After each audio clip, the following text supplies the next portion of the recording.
May I now invite honorable speakers on the dais. Let's start with the Professor Anurag.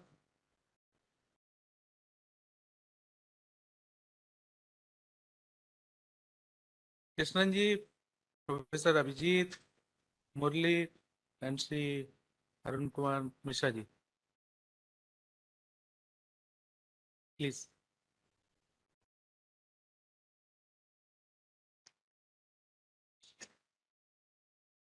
I would request Professor Abhijit to please start the session.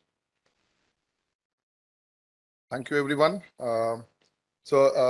This session is on active distribution management and the related issues. In this session, there are speakers. So the speakers are Mr. Krishnan Venkataraman from Synergy Systems and Solutions, Dr. Murali Bagru from NREL, Dr. Anurag Srivastava from West Virginia University, and Mr. Arun Kumar Mishra from Power Grid, and myself, Abhijit from IIT Kanpur. So I request Dr. Anurag Srivastava to please moderate this session.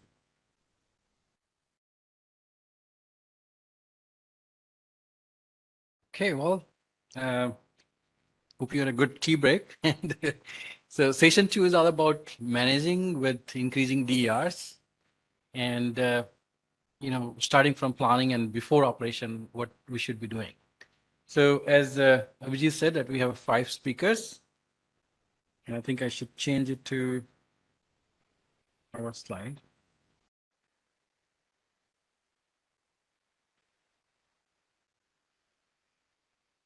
Yes, so we do have 5 speakers, which are going to talk about different aspects.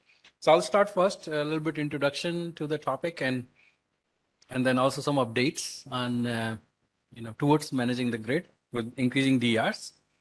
And then we'll have, Abhijit and Krishnan talking about, and then we'll have Murli and then Dr. Masaji. Yeah. So starting with next,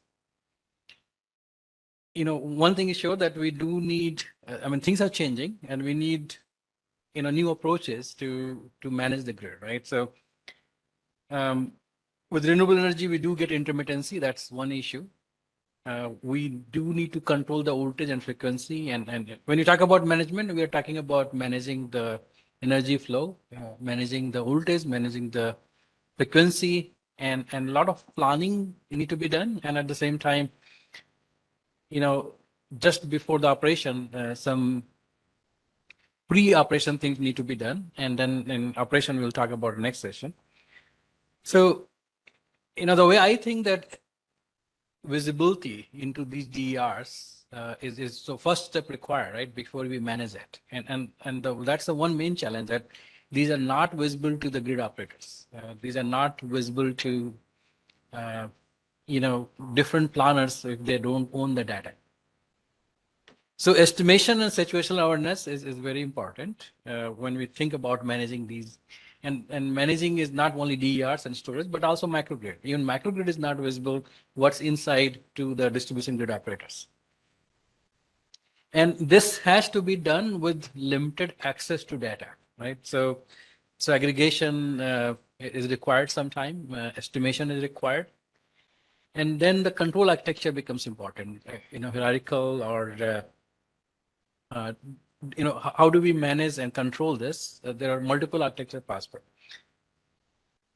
And with these DERs, if we want more and more integration, then the value of these DR for different services and how do we manage those DR services? Because these are such a diverse and different kind. So same DR can provide with the same active and reactive power, different kind of services. And again, managing those services requires charging and discharging for the battery. And this is not easy, and because of the flexibility that we get with the power electronics. With the power electronics, it is so flexible that we can consume active power and generate reactive power, right, from the grid. So the flexibility makes it, if you think about optimization problem, then it makes it more number of state variables and control variables and more number of possible way to operate. And as you increase the option, it makes the management more challenging, right? So in fact, we have to restrict that to make it converge. So with all these issues and the other thing that comes is when you decide about control and management, the cyber issues. So cyber infrastructure to support the control and management, and then cyber security of that, the whole system. So I'll talk about two aspects of these, again, emphasizing that estimation and situational awareness is important for DER and microgrid. And then control architecture will be important for different services that DER can provide. So one is PV estimation, and which we have worked with Hawaii and between WSU and ETAP collaboration. That how do we gain more visibility? And of course, we're talking about those small scale PV generation. If it is large enough, then you will put enough sensor which will be owned by the solar operator or utility grid, and then they will have the visibility into that. But if it is small scale, then the grid does not have visibility. So we need to estimate that. So in this case, we developed the ML-based prediction algorithm for PV, and there's a lot of advantage of that. So first thing is that if you think about cold load pickup after the outage, now, depending upon that, you have a grid following or grid farming, most probably it will be grid following because it's a small scale generation. So those will be out, which means that your load will increase after the outage happens. And again, because we don't have the visibility, so we don't know how the cold load is going to change, right? So if we need to pick up those load, how the load will change. And it will be, as the number of these PV or penetration of that increases, there will be more and more impact on the cold load that we need to pick up. So to estimate that, the only thing that we have is, the past data that after the outage, how the load changed. And that is very different depending upon the feeder that is going to go out. And the other information that we have is the weather data, right? So we used both and applied some machine learning to do the DR estimation. And we call it behind the meter because, again, we do not have the visibility. So it's behind the meter. You cannot do a direct measurement. And then using that, how we can estimate and analyze the impact on, like different kind of voltage control, different kind of restoration problem, and even CVR, conservation voltage reduction, if you want to do. So in this case, we model these behind the meter. We model a monitor, which is distribution level, which is large enough that it has a sensor data. And then we want to use those data because we had that in Hawaii, that we had a meter and some solar did not. So we are able to use that meter data to validate what we estimate, right? So that was, again, possible because we did have some meter and some without meter. So in this case, different variables that we considered was irradiance and humidity and temperature, of course, wind direction, wind speed, and all those different kind of things. And then we first simulated the set of data to validate that, and then we kind of validated with the real set of data from the Hawaii.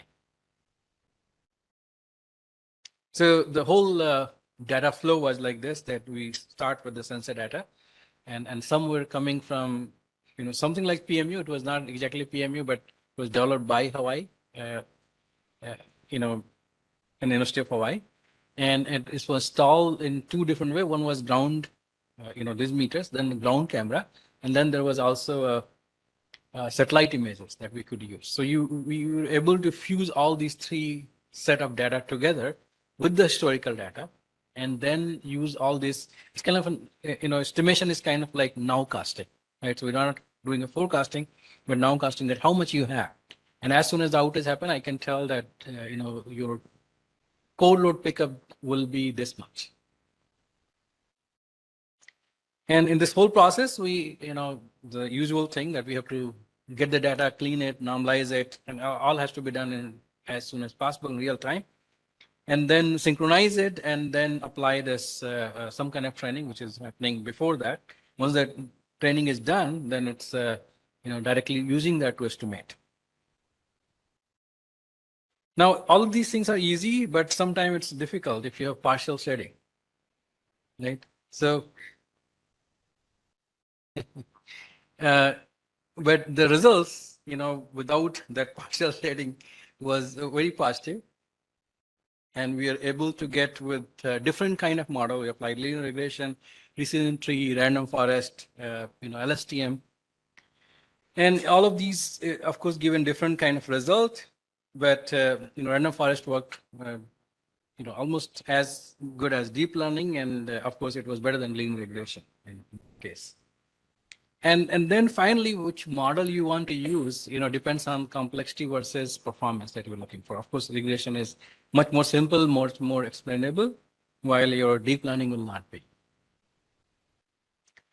Other than this forecasting and cold load pickup that we try to estimate, we also did work on with ETAP on probabilistic forecasting with the confidence level. And then feeder hosting capacity, which is very much required for planning purpose. And then we worked on this volt-var control using different kind of optimization algorithm. And that brings the second point of, other than knowing your status of PV and feeder capacity so that we can plan, we need to think about control and optimization with DER. Either it's voltage control or it's frequency control, or it is using for other services and like ancillary services. So when we do this optimization control, we can implement in centralized, we can implement in decentralized and distributed. And these are the three architecture which is possible, but there are more with the combination of these, right? Typically, we have a local DR control, at least in US, most of them. And then with the smart grid investment, several years before, we did transition for some feeder to centralized optimization. Distributed does not exist much, not much, but it does not exist at all. It is more on research, but hopefully it will make more into the field because of several reasons. One, it is more scalable and more faster and more resilient. Now, when we talk about control and optimization, the cyber infrastructure supporting it will be very important. So I'll rather go quick into these slides so we can get to the next part. Now, those three were the that I talked about. I said that there are more possible way to do it with combining it. So of course, local is the most common that we typically use for DR control, just using the local measurement and then doing the voltage control or other parameters. There's no communication at all in local. Then decentralized, where we form a different region, and in each region we'll bring the data to that lead controller, and the data control action will be distributed to different DRs. In centralized, we bring it all, so there's no multiple regions, but all data will go to a single control area for operators, and then the control command will go back. Now in distributed, there's no lead, so everything is it's like agent based, and but still it's optimal because the data is flowing between those agent and trying to optimize the objective function that we want to do. There are a lot of challenges in that. I'll be happy to discuss, maybe after the session. We have been working on this, and I chair this IEEE PS working group on distributed optimization for the power grid. And then hierarchical is something like a tree structure where you start, smaller area, and then you aggregate that in the next level, and then third, and then finally to the control center. Now, even with the distributed, if the control is not happening in coordination with your operators or central control center, but still it need to be informed, right? So they still need to know if any control action happens and what the status. So even distributed, there should be a data flow to the lead controller, but not the control action coming back from there, unless emergency control. Then hybrid, and another word that was recently used is holonic. And holonic, as its name says, it's a Greek word which means that simultaneously a whole and a part, which means more adaptive, right? So when you need into a normal operation, maybe centralized is okay, but if communication link has failed, then you want to switch to a distributed control. So that will be a possibility in this, or combination. You can show the same thing here in a more pictorial way. So as you see in the top one, local, there's no line between those, right? So these green one is sensing and computing node. The R is a DR, either PV or battery or different kind of DRs. And the C is basically a control device. But none of them is talking. And typically this control device will be with DR or with the transformer tap changing control. So it can sense the measurement locally and then do the control. In a decentralized, you have two different regions shown here. There could be more. Sending the data and then getting the control command. In centralized, there is only one lead node. In distributed, there's no lead node. So everything is being exchanged, and you can have a different kind of architecture possible. You can make it hierarchical by having another controller which will coordinate with these two regional controllers. Now, some work has been done in, like with MIT, and some of my students work with Harvard University. And we looked at two different kinds. So one is, there's a paper that we wrote, which is classification of distributed optimization. And, I'm not showing the detail of that, but there's a lot of different features that you can say that how distributed optimization will work, right? Either based on data exchange mechanism or based on implementation type, which could be federated, collaborative, and peer-to-peer. And then the power system model that you will be using for optimization, it's a linearized flow model, or it's a current injection based, there's all different type possibility.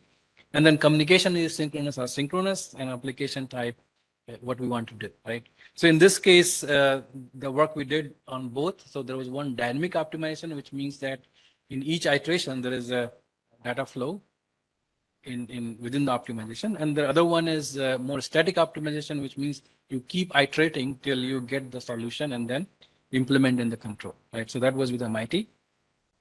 And we basically worked on this OpDST and PAC. So I'll not go into detail of these, but we did, worked on voltage control where it's a dynamic optimization, and it is not applicable for each kind of controller. So it has to be polyphonics controller, which can change its output often in each iteration, right? But not like a tap changer where your switch is required. We cannot do that again. And the other one is, so I'll skip this. With OpDST, we did get a good result. This is the work with Harvard University. And the other one with MIT. So in this one, we decompose the optimization problem into a smaller, kind of atomic. That's what they call proximal atomic coordination. So, and once you decompose, it has its own objective function with the constraint, equality, and non-equality, and this will belong to a static, and you can implement with the federated and collaborative. And they use both branch and bus injection, and then dual, basically optimization based method here. So again, we can formulate this problem and then decompose it. So we worked with, again, MIT to apply it for voltage control methods. Essentially, there are certain, differences in this, but also applicability. You cannot apply both of that in all the problems. So based on where you can afford quick switching and faster action, you'll apply the dynamic one. Where you can not afford and you need to wait for 30 minutes, even in hours, before changing your switching, then you'll apply the static optimization.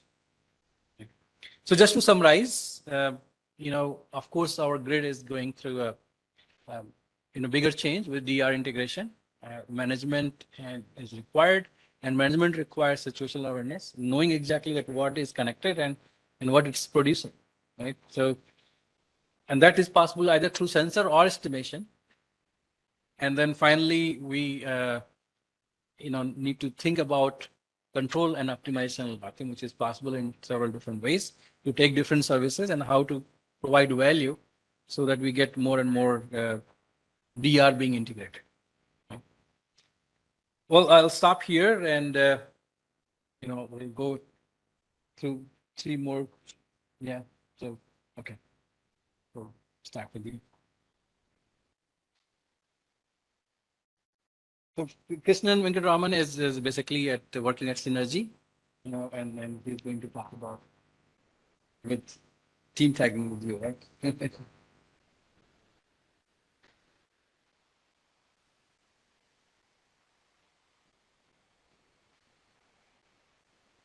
Yeah, good afternoon, everyone. So basically, I will be presenting on the ADMS platform that we are implementing along with IIT Kanpur at the IIT Kanpur Smart Grid Center. So as has already been briefly introduced, this ADMS system is being implemented on top of the existing SCADA application that is already running within the IIT Kanpur campus.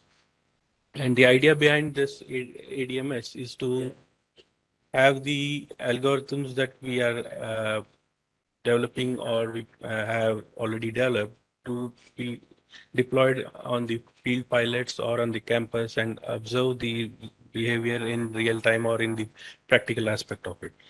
And that's the basic idea. And basically, if you talk of the present Indian context, most of the distribution system uh, don't have much visibility in terms of the network what it is. They have a limited level of SCADA application installed, which probably can get up to the primary substations, not beyond that.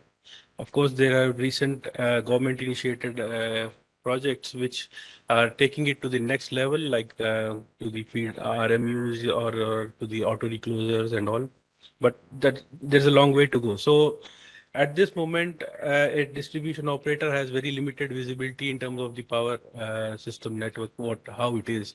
And the idea is to have a system which we can easily add on top the existing SCADA platform that typically utilities possess, and have basic information like the load flow, state estimation, and other controls like volt var control or fault localization and isolation, then feeder reconfiguration. So these algorithms are what are being added in the ADMS.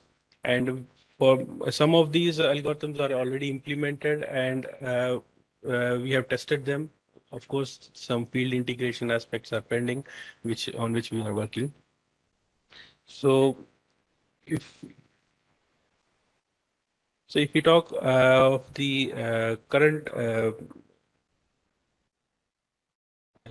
how the ADMS system is set up. So basically, what we are adding is the different algorithms that are being considered. Like for example, I will show you the and so the topology processor, the state estimation, load flow, volt var optimization. So these algorithms are what have been developed, and we are working on feeder reconfiguration and load forecasting and profiling. So these algorithms again, I would say these have been developed, but validation of these is pending. And the basic approach of this is that this ADMS system has been built from ground up on IEC SIM model. So it is not that there's an existing system which has its own proprietary data model and SIM is being used as a layer or a converter in between. So what we are doing is using SIM as the basis for the network definition, how the network is going to be defined, and then we are mapping it with the SCADA inputs and other inputs could be from the metering data system, it could be from historians, or it could be from some other system, like for example, a microgrid controller is there. So these things are being added into this system. So along with this, we are also doing the GIS integration where we have used OpenStreetMap to do the GIS mapping and depict the network on top of a geographical map. Then enterprise service bus adapter for interfacing the data with SCADA or with metering applications or with other applications, maybe like outage management. So we have a concept of an enterprise service bus, which is based on WSO2. Of course, the graphical user interface through which you can view the system and operate it. So, in terms of the interface with the SCADA system, we have adopted a real-time protocol like OPC UA, which is a standardized solution. It can, of course, be we can use other solutions also like IEC 104 or 61850 here. Where OPC UA is what we have adopted here, but the flexibility exists in the software to adopt different protocols for exchange of real-time information between the SCADA and the ADMS.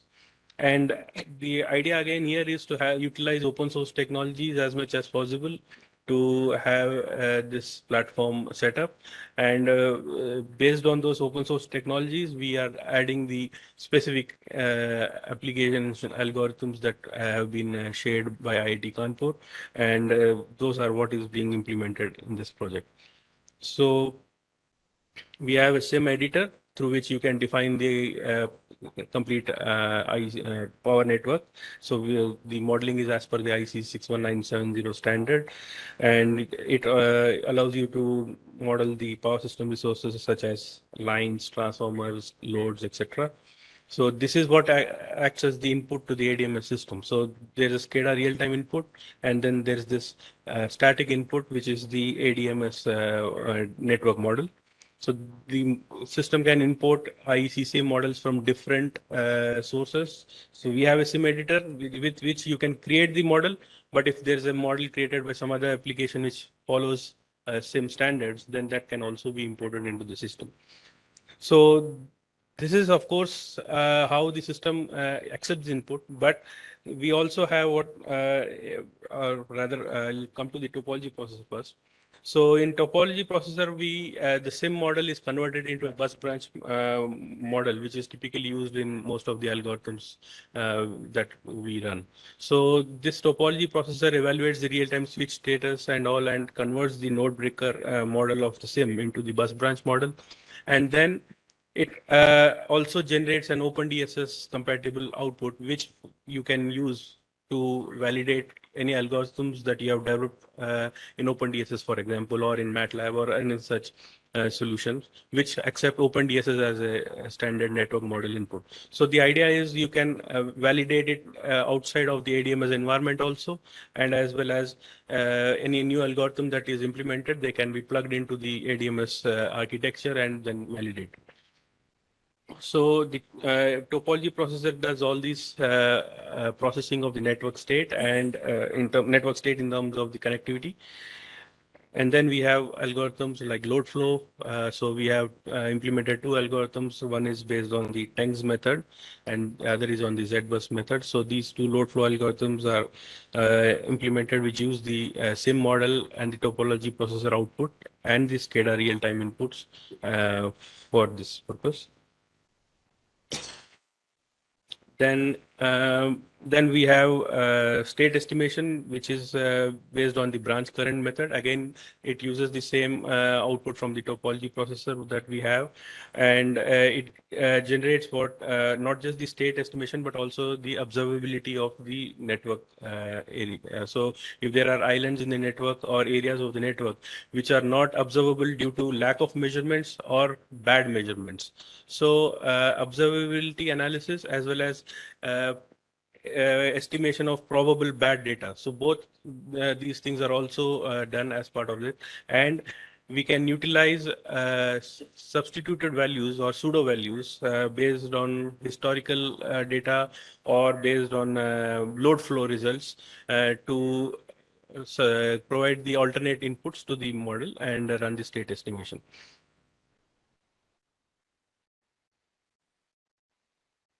Then volt-var optimization. So here the basic objective is to do the loss minimization, and what we have adopted is based on the particle swarm optimization solution, where we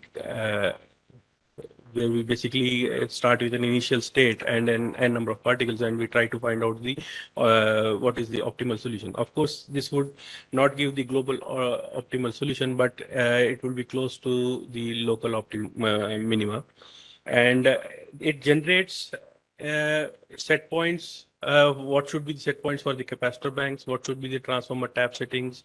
Which will maintain the system to operate within the voltage limits as well as control the reactive power. So this is more of an advisory thing which is generated out of the ADMS platform. Right now it doesn't trigger the set points. The facility doesn't exist in the field to validate that. But as part of the field pilots where the smart inverters are being deployed, we are hoping to do the control from the ADMS for the inverter power factor control set point. Then Flisser is for fault localization and isolation and service restoration. So this is based on what we are at this moment. What we have implemented is a section by section search, where we start from the faulted breaker which got tripped, and from there we navigate in either direction, because in DER fault could be upstream or downstream of a breaker. Whereas in a traditional network, it would typically be on the downstream and you had only one path to start with. But here we have to do a section by section search in either direction. So that's what has been implemented. For load forecasting, a couple of algorithms have been shared by IIT Kanpur, which is based on binary decision trees and support vector machines. So this is used to estimate the load, short-term load, basically, for which can be substituted as pseudo measurements in the state estimation. So these algorithms are implemented, but not yet fully validated in the field yet. Then GIS mapping, where on OpenStreetMap, we are able to view the network state in terms of the connectivity and in terms of the line parameters. And from there, you can navigate to the single line diagrams of the substation.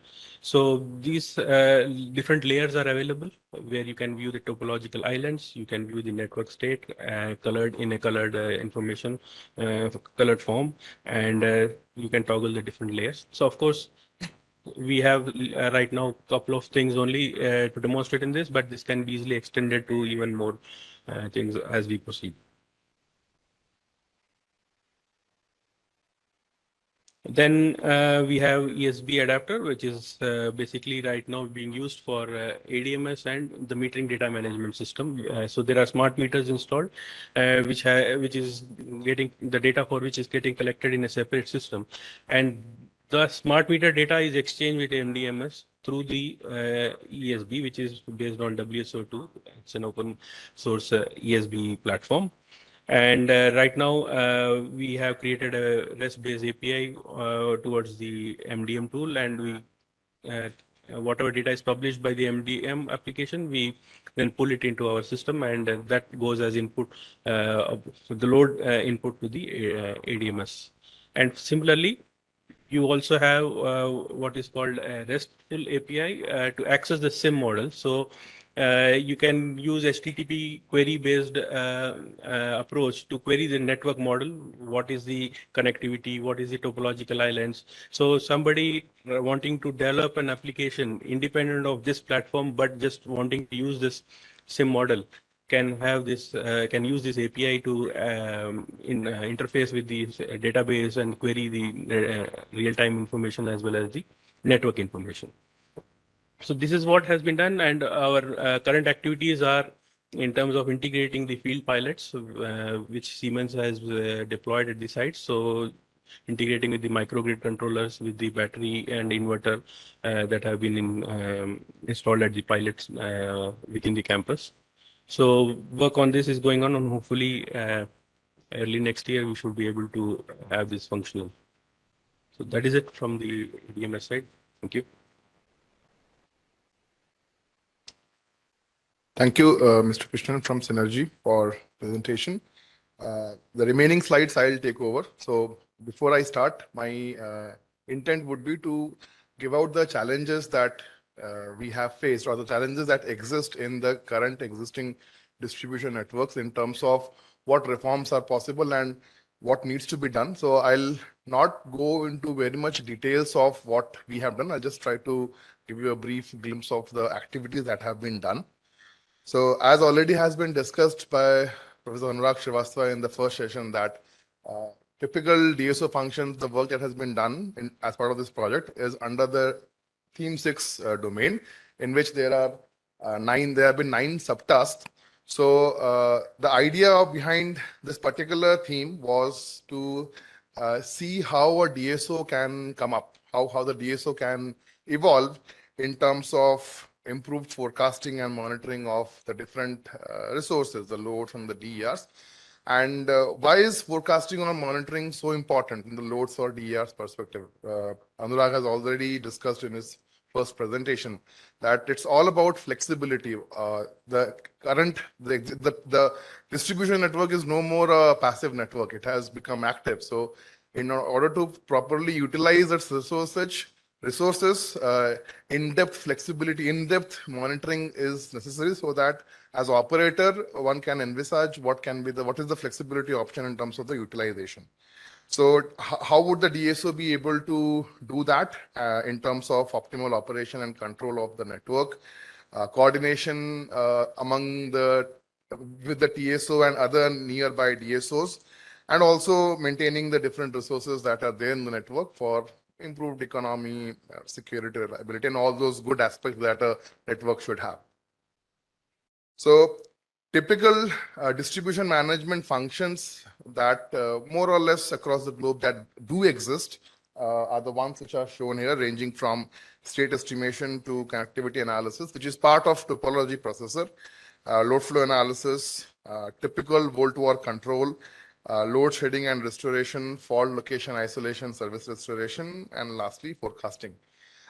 From the DSO's perspective, these functions themselves may not be sufficient.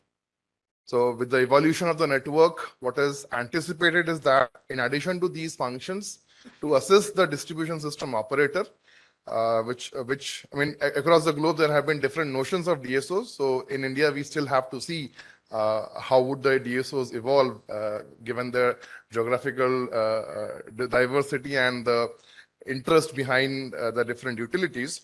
So there should be some form of, since the communication is a strong backbone, so there has to be some technique of which can tell us which data is good or bad, where there is an anomaly.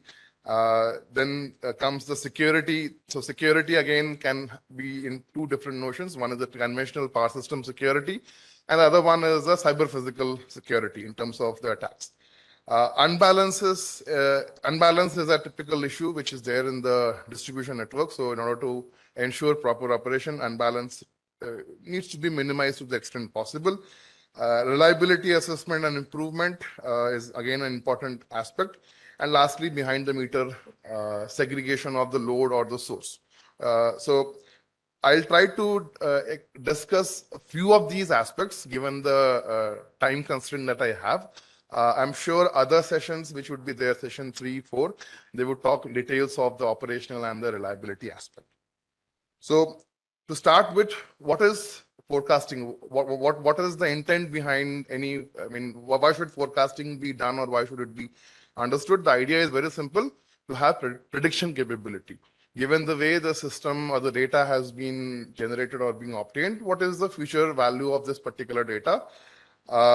Now, in terms of network perspective, distribution network perspective, mostly it is being done for predicting the solar power output. So using radiance, weather dependency data, or wind power output, and possibly load also. The challenges that exist even in current times is the lack of data itself. Where do you get that data? Even past historical data may not be reliable enough, may not be good enough. And then even if data is available, individual forecasts generally do not add up to the total forecast. For example, if it is an aggregated node at which there are different loads or sources connected, individual application of forecasting algorithm to individual loads and sources, that forecasted value may not add up to the forecasted value at the aggregated point. So where is the efficacy of whether the forecasting algorithm is good or bad? Then comes the issue with the accuracy. There are a bunch of forecasting algorithms available. As already mentioned by Anurag, not every algorithm fits everywhere. So there has to be a trade-off in terms of accuracy and the benefit that is being that is expected. Dependency on n number of variables. As an operator or as a human being, it is difficult to see each and every factor which will decide the system operation of the forecasting. So the number of dependency variables can be very large. And finally, as I mentioned, one model may not work for everywhere. Typical algorithms or approaches that have been implemented or utilized behind the forecasting approach is the first category is the machine learning or the artificial intelligence based approaches, in which neural networks, support vector machines, k nearest neighbor. These are the typical algorithms that are available in the literature. And even in industry, some application of these are there. The conventional non-machine learning based algorithm is the popular one is ARIMA model, autoregressive integrated moving average approach, in which different time series data are modeled depending on whether solar output or load or wind is being forecasted. Of late, use of transforms like wavelet transform has also become popular because conventional ARIMA may not be capable of capturing the high frequency or low frequency trends. So in this respect, as part of this project, different machine learning combination of transform and machine learning and ARIMA based approaches have been developed for short-term, long-term solar wind forecasting, load forecasting. One key aspect which IIT Kanpur has worked on is, and of late it has become popular also, is that the conventional wavelet transform, what it does is that it segregates a given signal into few coefficients. The first figure which is shown here are those coefficients. What the group thought was, why not further segregate these D coefficients? Why to only segregate the A coefficients? So we did that, and the performance that we got, the fine-tuned details of high frequency trend or the capture that we got was really good. And then we applied ARIMA model or some machine learning algorithm on it, and satisfactory results were obtained. And we have also used this real-time data from solar energy research enclave at IIT Kanpur. So the validation has been done. Similar exercise has also been done for the load forecasting perspective.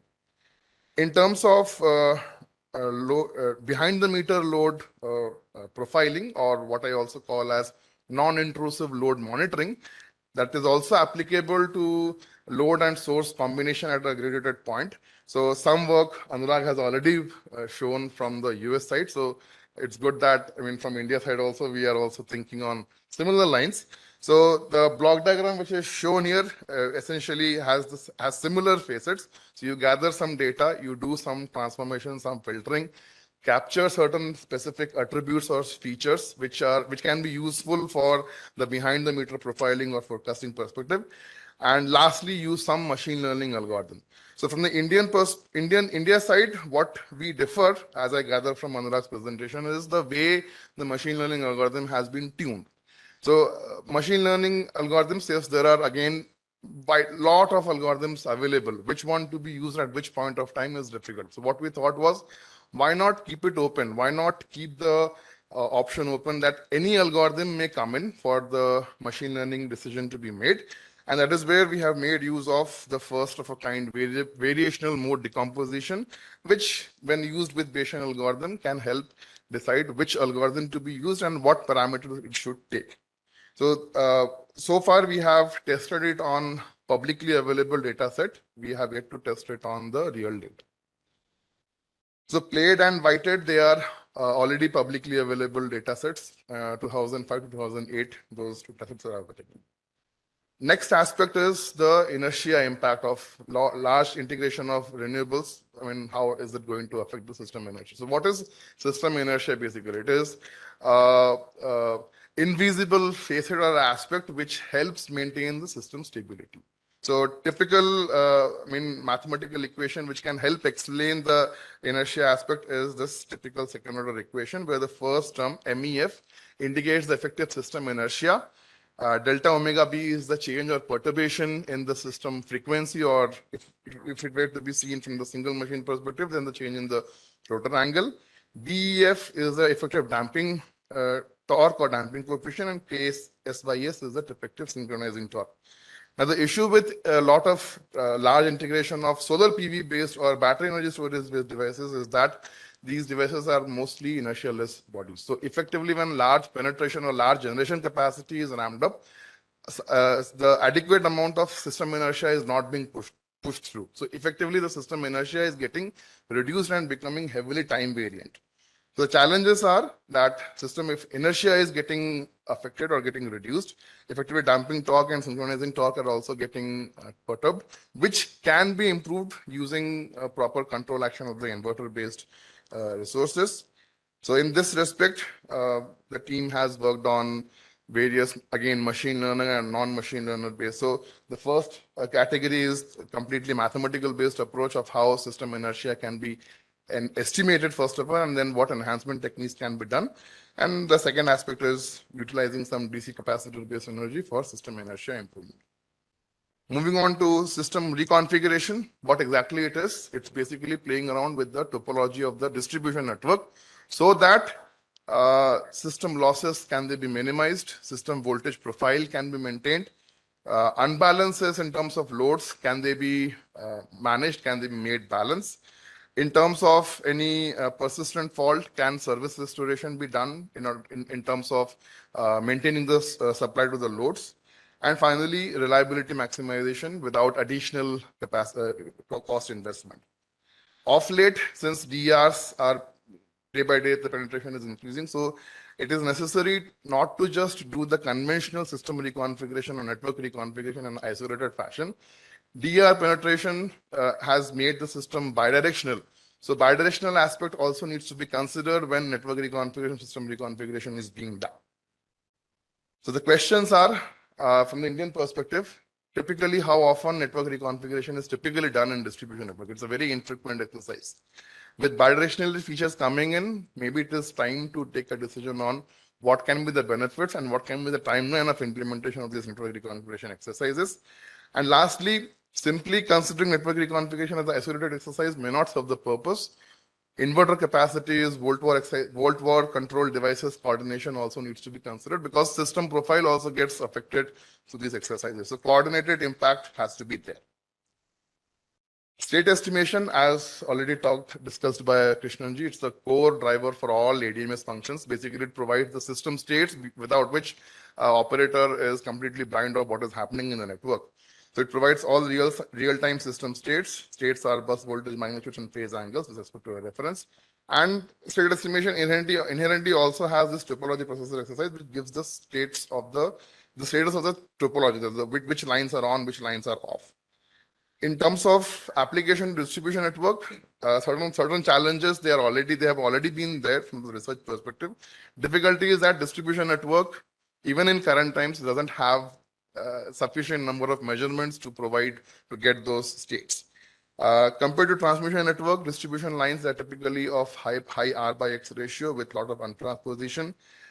System is unbalanced, so single phase, double phase, three phase modeling has to be specifically done. With DR penetration being there, sufficient measurements not being available, detailed modeling is a challenge. Then hybridization of data measurements with real-time measurements from PMUs or sensors is again a challenge because different data come at different points of time. So how do you synchronize all those data and do this exercise? So typical approaches which are there in the literature are the very famous weighted least square based approach, and of late Kalman filtering based approaches have also been coming up. So EKF is the extended Kalman filter, UKF is the unextended Kalman filter, and these approaches they help in maintaining this loss of data information or lack of synchronization between the different measurements from different sensors. So few key developments that the group has worked on as part of this project is, since the measurements are not available at that rate at which the transmission state estimation gets. So why not utilize the N meter measurements in the distribution network? At least wherever there is a load, the load has some meter connected to it, which records what is the consumption pattern.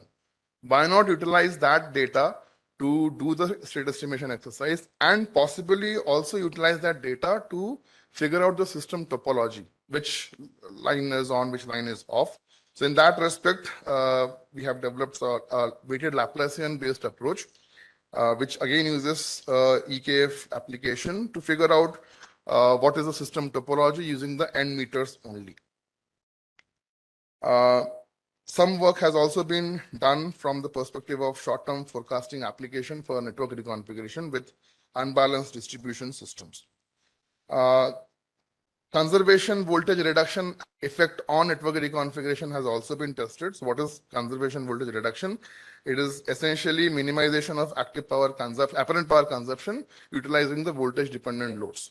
Since voltage dependent loads are pretty rampant or dominant in the network, so their effect on the system voltage profile is there, and hence volt-over devices like capacitor banks, voltage regulators, OLTCs, inverters, they also have to be considered while doing this exercise.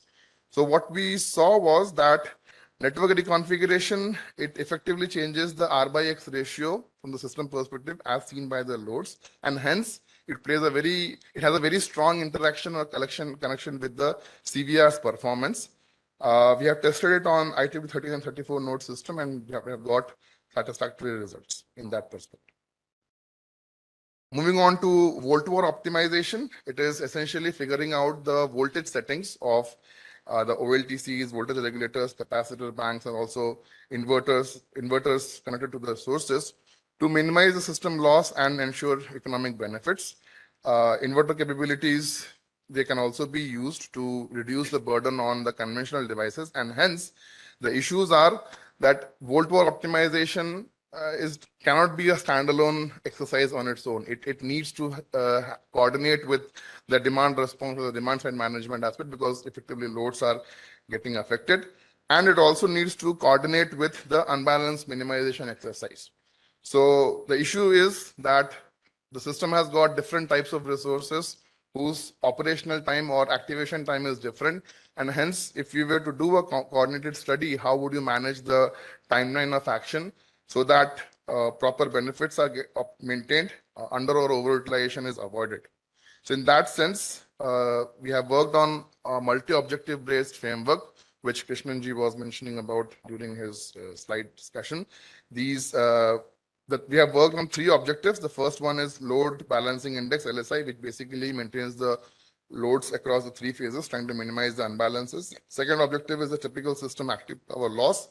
The third objective is the system unbalance from the source perspective. And we have tested it on 123 node system, and we have got some results. The major challenge was that when you combine all these 3 studies, the computational burden is excessively high. So there needs to be an effort on how the reduction can be done. So I'm keeping it very short. We have used a splice and slice method with breakdown of these 3 combination. So it is some form of a distributed / hierarchical approach to break down the bigger problem into smaller problems, and then at the end combine all the 3 effects so that the effort, the benefit is there, but with lesser amount of time. In terms of coordination with battery energy storage system and transformers, centralized and decentralized control actions have been developed. We have so far done major work on meta-heuristic algorithms. Of late, we have started working on convex relaxation-based approaches, which can give global optimal solutions. Coming to the demand side management, it's basically playing around with the load peak and the valley part, so that so that the customer benefit is maintained in terms of electricity supply. And since DERs are pretty rampant, so optimal operation has to be ensured. The challenge is that random or ad hoc price incentives for ensuring or bringing in DR action is not a long-term solution, and that's the reason why DR is still not so popular in the Indian context. EVs are coming up, so they're discharging and charging can also be utilized as demand response action. There's a high unpredictability in the load output, so there's a huge uncertainty when these actions can be brought in, so that proper maintenance is there in terms of improved lifetime and avoiding power derating. This slide here, I'll try to sort of just give you a summary of what we have done. So we have worked on both islanded and grid-connected microgrid optimal scheduling from the operation perspective. The group has also worked on pricing strategies for EVs in distribution networks. So coordinated transportation and electricity network has been considered in this study. The group at IIT Roorkee has worked on smart residential buildings, energy management in smart residential buildings, and demand response activation in AC/DC networks, so that flexibility in terms of load shifting or peak shaving can be obtained. The group has also worked on graph theory-based approach for a new approach for power flow analysis. The last leg is the TSO-DSO interaction. The notion in this is that conventionally, the distribution network has been considered as a equivalent load from the transmission perspective, whereas the transmission network has been considered as the equivalent source from the distribution network perspective. With DER penetration, that is not going to be applicable, and hence distribution system needs to be modeled properly so that the features of DSO can be incorporated very well with the TSO, and data privacy is a concern, so data privacy should be maintained properly. And that is where the TSO-DSO interaction aspect comes in. This slide already mentions the one that I was talking about in the previous slide. In this respect, some work has also been done from the DSO's flexibility perspective, rather than considering this as a load, consider it to be a combination of source and load, and see the conventional synchronous generator capability curves, whether they can be obtained from the DSO perspective for the TSO. That has been done. And the last leg is TSO-DSO optimization. It's not a single level optimization. It's mostly a bi-level optimization. Mathematically solving bi-level optimization is still a challenge. One common framework is mathematical programming with equilibrium constraints. So the conventional work that has been done so far and before this was that use a distributed approach, but distributed approach has its own pitfalls. So if you were to do it in a coordinated fashion, some regulatory check has to be there. So that we have done. Thank you.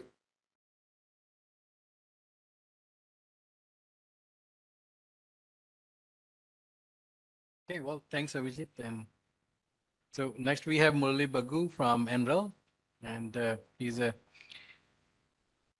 program director, right, for the lab, and also directs the ADMS development and also Puerto Rico, resiliency project. So,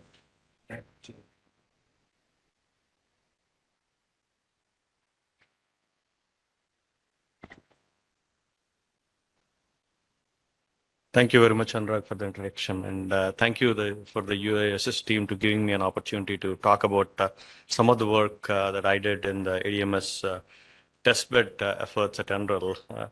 I want to really introduce a very synergic effort, which is called ADMS testbed, Advanced Distribution Management System testbed, that has been functional over the past 7 to 8 years at NREL, and then talk about the functionalities like Cold War control, Flizzr, and other functionalities. I'll try to come up with some of the examples which were implemented at different utilities in the United States.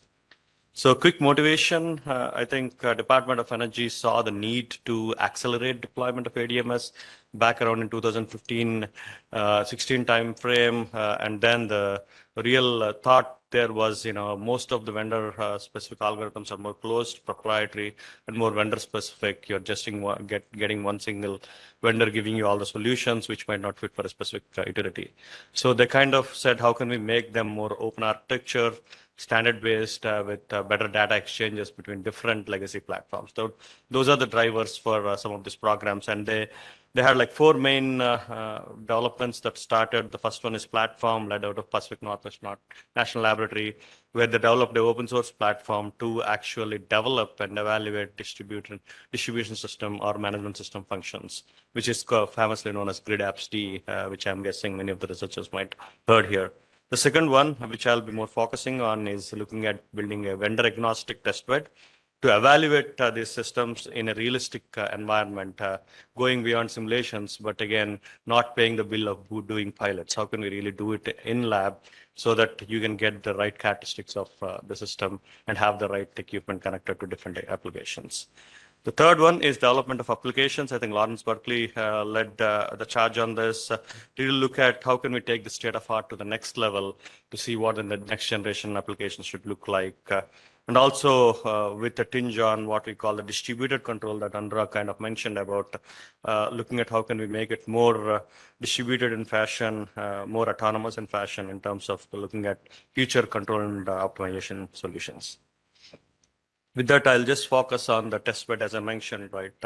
So the main objective of this particular testbed effort is to really develop low cost, low risk, vendor agnostic ground at NREL to really have utilities test vendor algorithms on their specific networks and also do cost benefit on what that really means when we really scale them up there. I'll talk about the details of it. In a nutshell, I think we are trying to recreate utility in a box in this environment where we kind of model the part of the distribution system and also take part of the into hardware, which is probably important or which is probably something that was not modeled properly in the system, and also look at advanced visualization capability of what a utility control room should be looking at over a year in a faster time scale and understand what's going on there. This is the recent incarnation of one of the testbed setups. As you can see, the racks there actually have OPLRT systems in the center, really running the software simulation. And you can see actually Warentech, which is a grid edge device. And behind the rack there is actually some of the PV devices that are connected directly to the simulation. And then the screens showing the real network as the operator sees in some of the commercial DMS platforms. So there are four main components. I said one is the multi-time scale co-simulation platform, which you can probably see in the left big simulation box, which is what we'll be using some of the quasi-static time series simulations or other simulations to really simulate most of the network. And then the black box hardware and stuff is actually in the small box on the right, which is more connected to the simulation through a grid simulator or a grid emulator to really see what a complete simulation will look like. And replicating industry standard communication interfaces so that it's not like a lab experiment, but really looking at SIM and other protocols that we use to really come up with what the real world communications looks like and how we do that. In terms of simulation, certainly we also look at timescales down to e-megasim, which is electromagnetic transients, when there is a need in some of the use cases that are driving these things. So how do we really come up with use cases? Again, this is more an approach where we work with a combination of utility and vendor to define different use cases that needs proper evaluation before some of these can go out into pilots. I think the focus certainly is at NREL is to really configure the test plan and execute them based on the inputs both from utilities and vendors, where utilities really provide the distribution network system, whereas vendors actually look at the proposition for some of the future algorithms and really come up with disseminating an unbiased output of what the application will look like. So as I said, right, over the past years, we looked close to 17 different use cases. Again, these ranged from volt-var optimization upfront. I think that's one with Schneider Electric and Excel Energy, and also we did one with Duke and GE. DMSs, and also looked at some of non-wires alternatives with Holy Cross Energy and Surveillant, and looked at machine learning based distribution state estimation, because as everyone probably might be aware, distribution has a lot of scarcity of measurements, which makes it not that much observable. So how can we really play in between measurements and model, and what is the right trade-off between investing in measurements versus investing in model to get the best bang for buck? That one was done with San Diego Gas and Electric and an in-house algorithm for that. I'll be focusing on those three in the box there. I'll probably just go quickly about those three. A Flizzr application with a central Georgia EMC or a cooperative in the state of Georgia. I think it pretty much covers most of the Georgia except the city of Atlanta, making it one of the biggest rural cooperative up there. And also shed some light on some T&D integration and interactions on how we can really aggregate resources at the distribution level to provide transmission level efforts. Most recently, we changed our model. We went into a user call model, meaning we kind of put calls out there based on our experience and utilities to come and pitch those things. So the next two projects out there, one on grid edge devices with Shell and Spire, is actually a byproduct of that user call, and also the one with IEC and EGM, looking at more high resolution sensors and distribution. These two are actually byproducts of those. So fairly new use cases. I'm not going through the one on the right side. As I said, right, I think there are other projects that actually used the capability all through the project. I think the directly supported use cases are on the left side there. So I'll probably focus on those three in the box real quick, and I'll see if I can get them sooner here to get some time. So the first one, the Flizzr use case that I mentioned, is to really evaluate the performance of a commercially available ADMS, in this case, surveillance ADMS, which is actually a very big footprint in terms of the cooperative and small utilities in the US. I think most of them actually use surveillance OMS system, and now they're actually trying to use some of the control functionality out of surveillance. And the target here was the fault location, isolation, and service restoration application in presence of DER. And I'll try to explain what I mean by in presence of DER in that matter there. Certainly, we are looking at evaluation of impact of DER locations, fault locations, and different trip settings that can be centrally controlled in this case. I'm not going to define what Flizzr is. I think my earlier panelists kind of did a great job of it, a very similar application there. So in this case, what we are looking for the Central Georgia EMC is evaluating DERs in terms of using battery energy storage to form temporary microgrids when there are issues. So you might ask me, why temporary microgrids? So very typical rural feeders in US are very long. So is the case with this particular thing. But at the same time, it takes a lot of time to really dispatch crews if there is a fault in that long feeder down to the feeder. So that makes it a little trickier on really going down there and getting those things. So this particular utility was thinking of actually deploying battery energy storage systems at two different strategic locations, so that it can pick part of the load, not fully load, and then try to reconfigure the things as much as possible. So they actually, in this case, have 3 different twice switches and also 2 different battery configurations that they looked at to really go down and see what they can do. So a 9.2 megawatts, so typical size of distribution feeder in US. A lot of them are residential with 10% small commercial loadings. And I think, as I said, the controllable devices for ADMS are substation declosers, tie switches, and 3 different switches which are strategically located down the feeder. So I know it's a big feeder on the side, but in the next graph, you can actually see a simpler version of how ADMS actually looks at this diagram. And I think the fault location is right around that circuit 3, which is a very big capacity feeder, really providing load down to the switch S2, S1, and S3. So we were looking at the opportunity to put BEST down as S3, also down S2, the 2 different locations, to see how much BEST can transfer the load when there is a fault and they have to open up the recloser 3, which is very common given the nature of the feeder.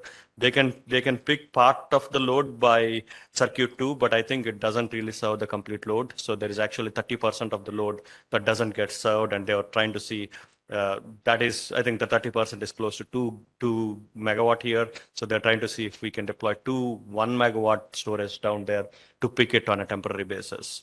So some of the initial results, again, we went through our hardware deployment of this and actually tested this in the lab. I think we were able to evaluate the performance of Flizzr, but we kind of realized we need the grid farming capabilities for some of these battery energy storage, and how Flizzr could use DERs to reduce number of impacted customers, because that's a very important reliability metric when it comes to serving the load and the time of the things. I think the results also showed electric utility industry with insights of DER capabilities to improve system resilience, not just reliability, and potential improvement of Flizzr applications is one thing. And the reality is Flizzr is actually tuned to respond to without any DER on the system. That's how it is tuned. So having DER on the system makes it complicated because a lot lesser fault currents and stuff. So we're trying to see what are the new parameters to look at to really reconfigure things based on the system impacts here.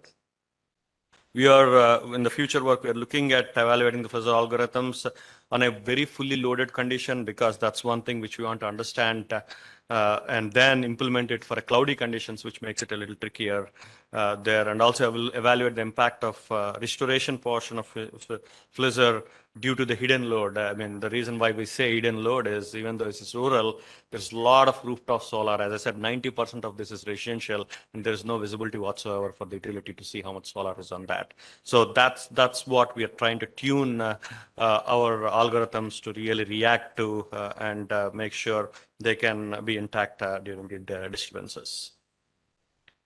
With that, let me jump on to the TND interaction. I think there were very nice presentations in the NPSC yesterday, especially to see how aggregation of DERs can really support the transmission function as much as possible through constitutes or through architectures like RTOs and ISOs and DSOs. But I think here we're actually looking at how DERs affect distribution system operation voltages through ADMS, as well as ADMS also looking up to the transmission system to see if they can really provide some of the ancillary services, being the aggregator at the system down there. We did come up with a TND co-simulation framework here using the Helix and I think OpenDSS and some of the RTAG or I mean, I'll show a co-simulation setup in a minute here, but some of the softwares developed as part of the DOE programs. And the real objective was to evaluate and demonstrate DER control strategies, provide frequency regulation, and evaluate the impact on distribution to grid operations while doing that. I think that's we don't want to sacrifice the reliability that ADMS offer during these kind of things. Also demonstrate TND co-simulation capability for future cases, because we know this is the first case of looking at it. Even though we don't get a direct benefit, we want to make sure we have this set up for higher penetrations of renewables on the system. So this is the co-simulation setup. As I was mentioning, the left part of it is the RTAG server, which is actually a replication of Western Interconnect that was done by Peak Reliability. We are fortunate enough to really actually use all of that to run some of the existing use cases where they really need some frequency regulation kind of needs, and run that case and see if distribution can really push any thing into the system there. That's what we are trying to look at. And the common metric is actually the A signal, and we try to really track the A signal to make sure the AS error or area controller is 0, and that's what we're trying to do in this case. On the distribution side, we actually used the GridAppST platform in this case as the ADMS, where it really coordinates with the RTAG server as a coordinating agent to really provide frequency response services. This particular utility is actually Xcel Energy territory, which is out in Colorado. Interestingly, one of the first utilities to really come up with aggressive goals in clean energy. I think, again, at the same time, one of the utility that actually has very high penetration of coal and a very high penetration of wind. So they have 40%, 40% wind on average and 55% instantaneous wind penetration. But again, the other part of it is probably the coal, which they want to replace using distributed resources. So I think 3 different problems altogether is what the way I look at it, because they're not looking at central generation, but really distributed generation through that. So they wanted this TND framework to see if we can provide some of the ancillary services using the DERs there.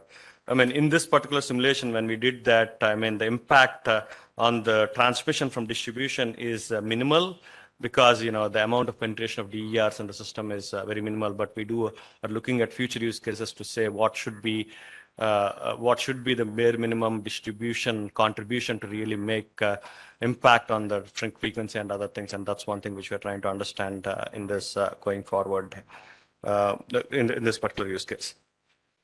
Let me get to the last use case here. This is also looking at architecture in terms of how can we federate different the DER systems for very high penetrations up there. And then the objective here, we are working with Southern Company, which is actually a big utility in the southeast part of the United States, to look at how can we aggregate behind the meter resources, efficient buildings, and also renewables to really do behind the meter contribution to the transmission systems. We're also looking at behind the meter storage in this case, and evaluating values for these things for at the transmission level. I think we looked at a all-inclusive approach here, where we are looking at three different mechanisms. One is transactive market mechanism, which is by a pricing signal to see how the behavior of people reflects. We are looking at both two-way and single-way, meaning, you give the signal and see what the response is and see if that's good enough. Two-way meaning, you actually do trading by doing that kind of things. And also an aggregator based, which we don't have any visibility, just purely based on what aggregator puts in terms of bids and how we react. And then the third piece of it is direct control, because utility do own some resources when it comes to community storage and solar. Is there possibility to really control those on a very direct basis? This is one of the ongoing ones. I think we are geared up to really demonstrate this next year, if I'm not wrong, and we are again using GridApps-T, and on the right you can actually see the testbed setup there, where we are looking at GridApps-T as doing the aggregator, transactive control, and other direct control kind of approaches, and ADMS testbed being the utility responding to that in this case. I'll actually stop with one last slide. I mean, we're actually getting towards the 2023 user call, looking at new use cases on this going forward. So one of the very successful products that the DOE invested in terms of implementing and accelerating some of the DMS technologies within US. Thank you.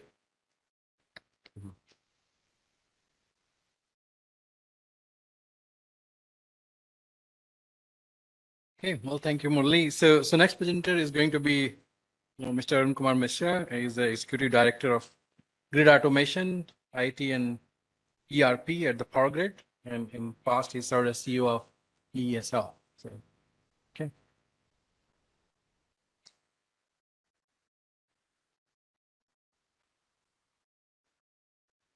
Good afternoon.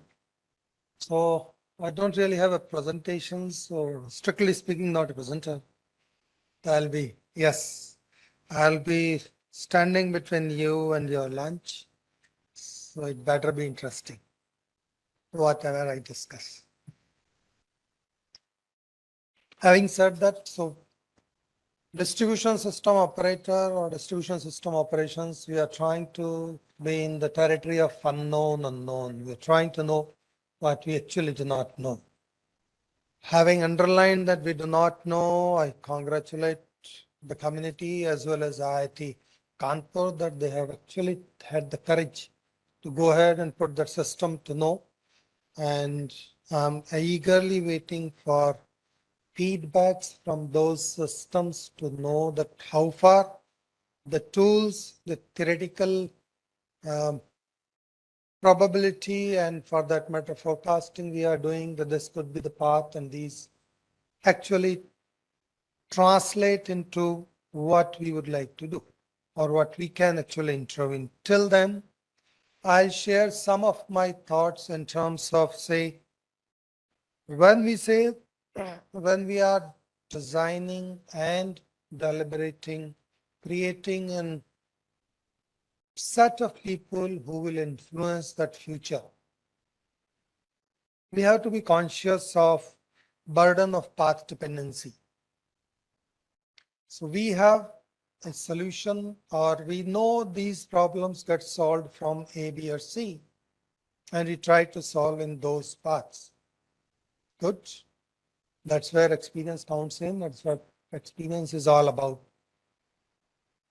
But going too far into that direction without having a field input is not an optimal from the management perspective, because you may go there, you may invest in one set of tools and solutions, and again, they may have a, not so ready pickup on the day zero. Maybe we can have a 20-30% focus on a different aspect of the similar problem and still get a ready to be used solution. So that's an area I'll caution everyone, but at the same time, no need for being ambivalent as long as we know A, or weight of B, we should not be delaying our further refinement of A. That remains the truth. When it comes to transmission, aggregated, people and people's process do not make a big difference. But when it comes to distribution, sometimes the individual local events make a bigger difference. So a way to integrate a local societal intelligence into the prediction will be an area to be considered. It was a hot rage in earlier when social media was launched, but I do not see that certainly discussion, deliberation nowadays, more deliberation on the system measurements and feedback from the measurements and not the people side of it. So that needs an integration. Then what I find is that we have some such problems which we are trying to solve. Sometimes the utilities may not be focusing on those problems. And that's an area for leaders like me to do within utility so that there is an optimal utilization. And when we say net zero or renewable centered grid, that becomes the dream comes true. Till then, our focus has to be that the changes which we are presenting to be tackled by utilizing the tool, are these the changes which can be leveraged with minimal cost within the utility, which is an economic entity? And when they are leveraged, will there be competitive goals set by the regulator which will be compromised? And that's an area where only experience will bring us closer to the reality. Underestimating those challenges will bring to us to a solution which may or may not be readily picked up by utility and mass.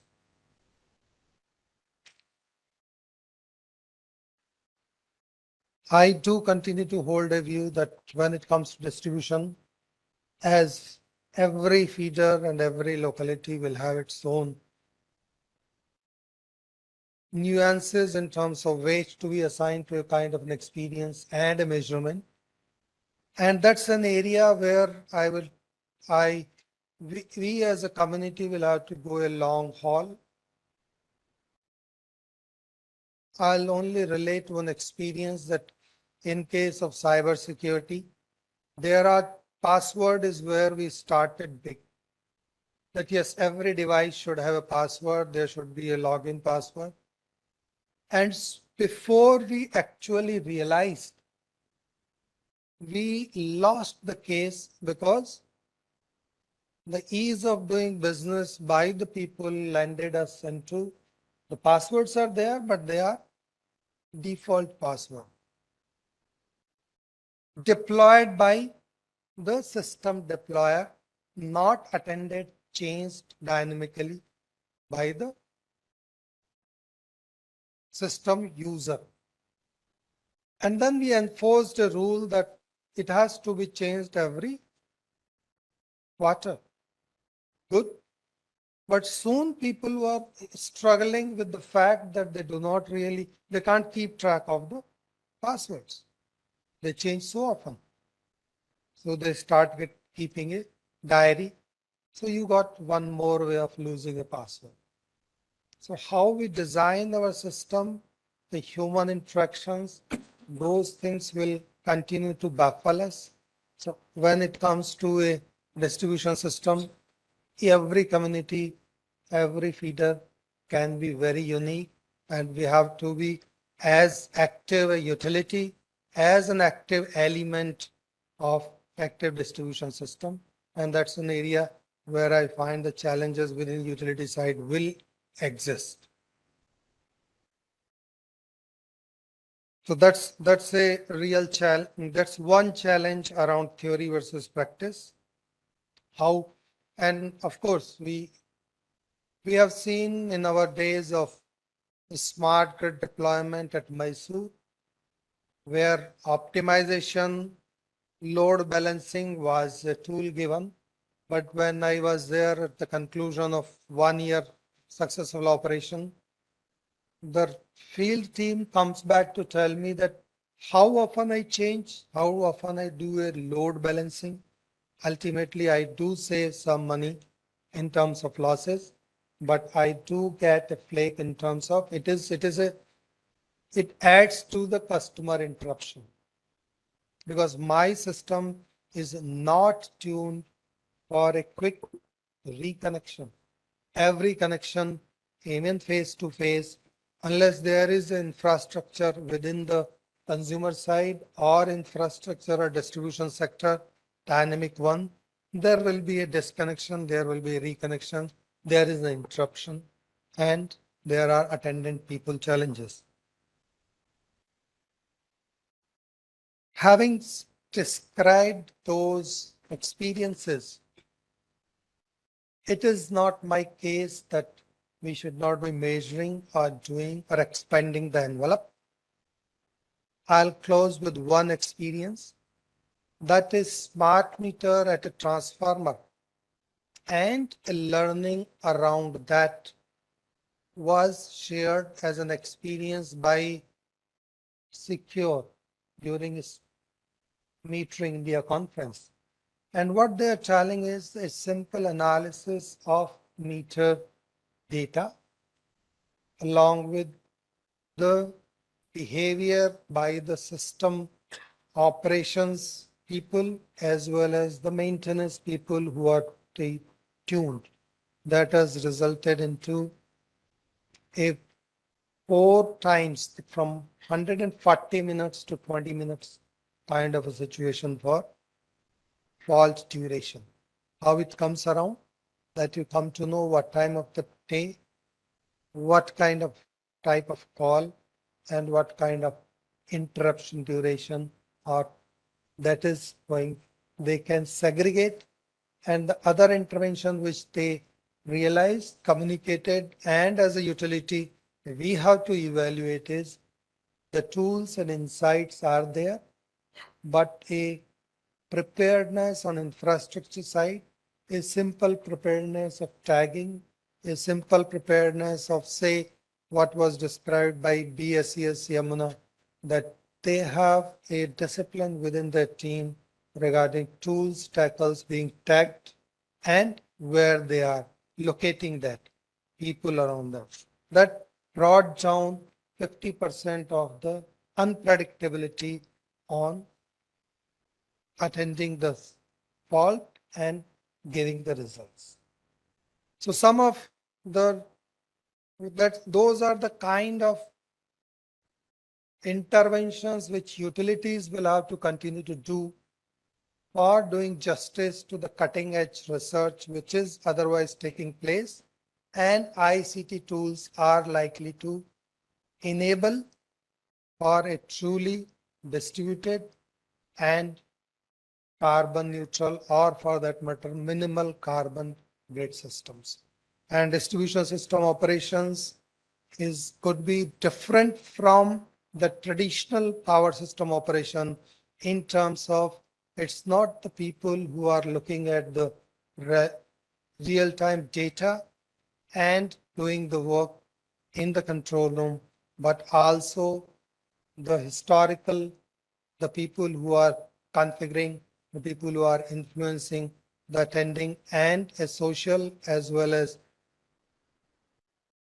team feedback taken into account, which will make a big difference. And yes, my co-colleague on the panel have already shared the challenge of invisibility, because it is the consumer, which is you may not afford the visibility by telemetry. Maybe you can afford 10 years down the line, but even then, the challenges around the readiness of consumer to share that insight with you will remain. So some of the system operations will bank on the feedback from utility engineer or the utility guy who goes and visits, or otherwise is knows around the territory. Thank you. So those were the thoughts I wanted to share with you on distribution system operation side, and would continue to look forward to feedback from the field.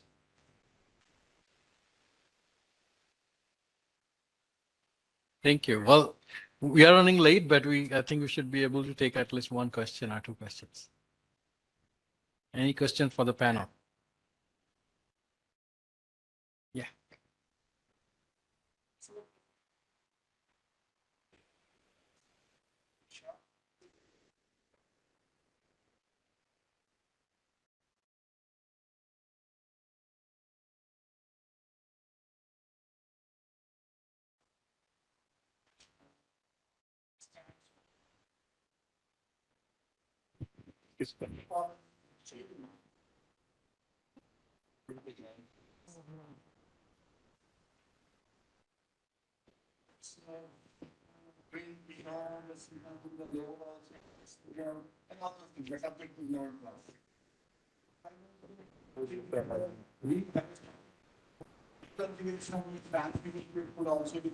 There have been some case studies. So it's okay. I don't think. So at the distribution level, if this concept can be introduced, that every monsoon we will just reconfigure and again come back to the other system or certain piece. Precisely, so that's There is if I recollect, in my very early days, the Callaghan's theorem keeps reminding me that there is something which can be done about it. So just think it over. Definitely, sir. And in fact, as you rightly mentioned, the seasonality plays a very important role, and that's where the reconfigurability of resources in terms of load satisfaction and during the rainy season, maybe wind can help, but during the typical summer days, solar panels can. And in terms of transmission system, yes, there is an exercise which I don't see any results in India, but the US partners, yes, there is an exercise called as optimal transmission switching, which essentially does this 24 hours checking of whether transmission networks can be rerouted during off-peak hours or peak hours to better manage the system reliability, economics, etc. etc. Actually, I am going much beyond this normal switching. In India also we do. The distribution wiremen are very intelligent people. They look at the towers and they can just reconfigure the lines by simply rerouting the lines and again bring back. That has something to be learned from that tribal knowledge which they have. So I was just trying to flag that issue. Thank you. That's a very good question. I think I just would like to add that now restoration is not a switching problem anymore. It has to be resource optimization plus restoration. But we don't want to do it together because then you learn into mixed integer programming and difficulty in convergence, right? So it has to be two-step process where you still do restoration, but that's driven by your resource optimization and then thinking about, switching, and then again go back to resource optimization so that you can sustain that switching. Right?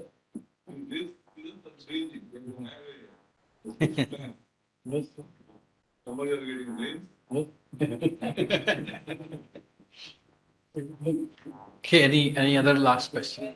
Yes. You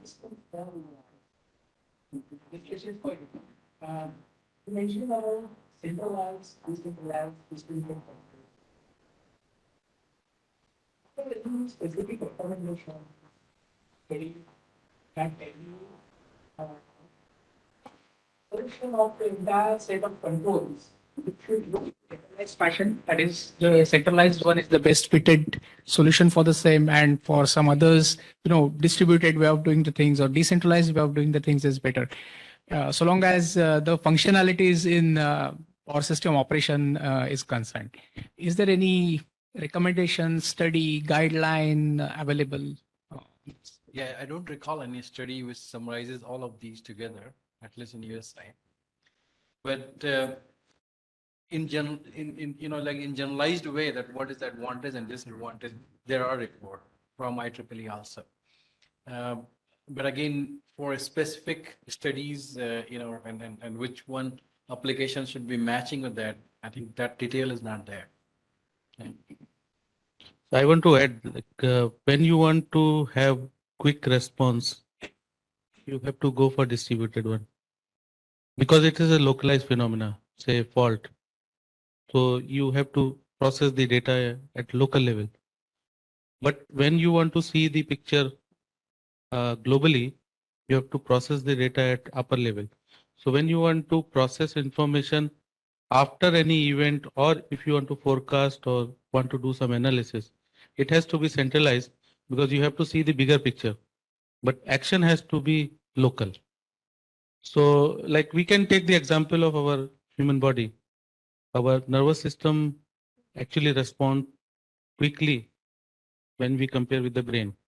So brain is the centralized processing engine. We collect the data, process it, but we process it only after we get the event. Say, if we put our hand on a hot surface, our hand reacts first, brain reacts afterwards.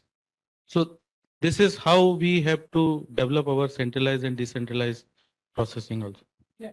So my intention of asking this question was, is there a documentation or a, scientific study, so long as power systems is concerned, is there a documentation? No, I don't think that detail.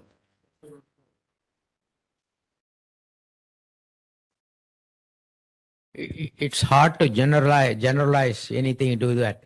But I have experience. I worked for about 6 years in the Philadelphia Navy Yard project. And there they had two smaller substations connected to one large substation coming from the utility side. That's an independent thing. Well, so you needed take care of each substation separately and then coordinate between these two activities with the central system. So there is no single utopian answer here. It's a system that and its requirements and the nature of it will dictate what you need to do. Okay, well, I think I can smell the food, so we should conclude this panel. Thank you again. Thank you all.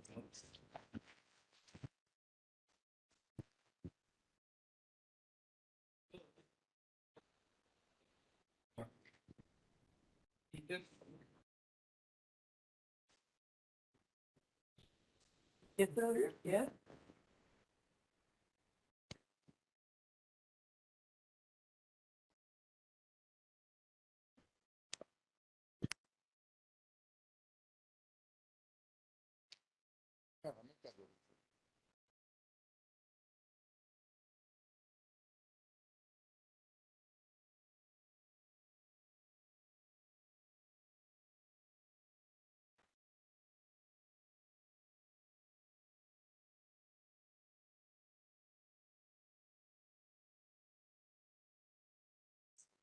Thank you.